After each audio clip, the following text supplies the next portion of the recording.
भगवान केवल भक्ति पर रिझते, भगवान केवल भाव से रिझते। भाव वश्य भगवान सुख निधान करना भवन, इसलिए तज ममता मद मान और भजिए सदा सीताराम। पूतना में कुछ भी नहीं, फिर भी भगवान ने उसका उद्धार किया। इसलिए कहते हैं कि पूतना लो की बालगिनी राक्षसी रुधिरासना। राक्षसी थी, बालकों की हत्यारणी थी, रक्तपान करने वाली थी, भावना भी अच्छी नहीं थी। जिघांसयापि हरे स्तनम दत्त्वा, कोई वात्सल्य भाव से लाला के मुख में आंचल नहीं दिया था, स्तन नहीं दिया था लाला के मुख में। जिघांसया पाए यदप्य साध्वी, जिघांसयापि हरे स्तनम दत्त्वापि, जहर को देने वाली पूतना को भगवान ने क्या दिया? बोले सदगति। तो कहते हैं कि मात की गति ताहि दीन्ही कृपालु यादव राय।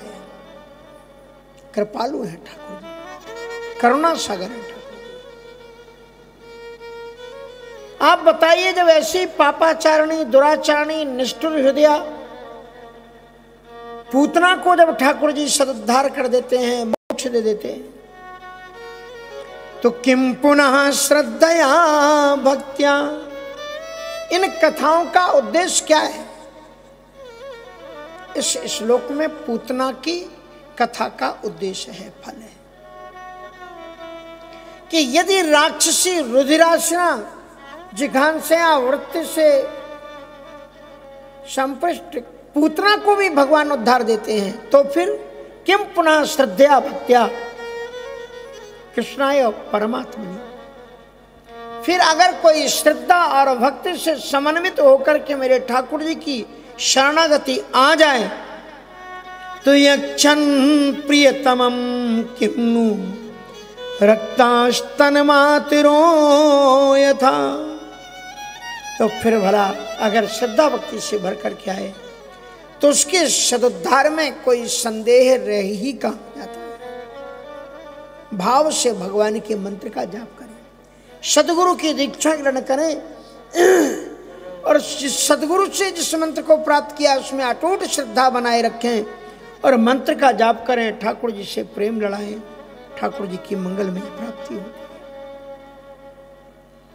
आगे चल करके सक्टासुर के चरित्र का वर्णन है। सकट मानी होता है जड़, तो सक्टासुर उस दैत्य का नाम सक्टासुर नहीं था, उस दैत्य का नाम था उत्कट। उत्कट नाम का राक्षस था, और उस ऋषि ने मार्ग में जाते हुए एक ऋषि का अपमान किया। उन्होंने श्राप दे दिया कि तुम्हारी अधोगति हो जाए। जब वो चरणों में गिड़गिड़ाए, रोए गए, तब फिर उन्होंने कहा चिंता मत करो, ठाकुर जी के मंगल स्पर्श को पाकर के उनके चरणों का स्पर्श होगा और तुम्हारा उद्धार हो जाए। स्नेह से तर गोपियों की आंख उठा करके देखते हुए, मुस्कुराते हुए ठाकुर जी मंगलमय कृपा करते हैं।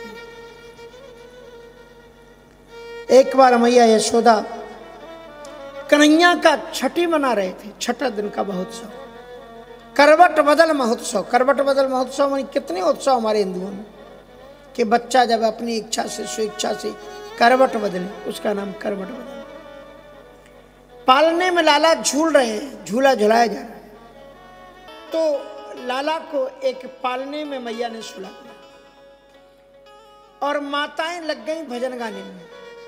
ध्यान रखना, जब जब माताओं का ध्यान ठाकुर जी से हटाए उसी समय कोई व्याधि आई है। इतनी मस्त हो गई नृत्य गीत वाद्य में कि ठाकुर जी पालने में सो रहे हैं, उनका ध्यान। तुम्हारे भी जीवन में दुख तभी आते हैं जब आप भगवान की भक्ति से दूर हो जाते हैं, भगवान से दूर हो जाते हैं, तुम्हारे जीवन में दुख तभी आता है। और जो ही वो मस्ती में हो गई अपने नृत्य गान वगैरह में। उसी समय शकटासुर आया, कंस का भेजा हुआ था। शकट मानी बैलगाड़ी। श्रीमद वल्लभाचार्य जी महाराज कहते हैं मति की जड़ता ही शकटासुर है। जैसे भगवान ने अहिल्या का उद्धार चरण स्पर्श से किया, जड़मती थी ना, उसी तरह से शकट का भी उद्धार। शकट ने, उस उत्कट नाम के राक्षस ने सोचा कि मैं ऐसा इसमें वजन मारूं कि नीचे को धस जाए, लाला अपने आप खत्म हो जाए। सो उस शकट में समा गया और दसाने की कोशिश की। ठाकुर जी समझ गए। सो अपने नन्हे से पादारविंद के छोटे से अंगूठे से जो ही उसको एक ठोकर, एक स्पर्श किया, धड़ाम धू करके गिरा और शकटासुर का वध हो गया। अब देखो, दो वृत्तियों का भगवान ने उद्धार कर दिया। एक तो पूतना नाम की अविद्या को खत्म कर दिया, और जो हमारी बुद्धि में जड़ता है, हम धर्म को कभी कभी जड़ मान लेते, वो तो ऐसे ही है, ऐसे ही करेंगे तब होगा, ऐसे ही करेंगे तब होगा। शास्त्रों में ऐसा कहा है, हमको ऐसा बताया गया है। धर्म जड़ नहीं है, चैतन्य है। शकटासुर का भगवान ने उद्धार किया।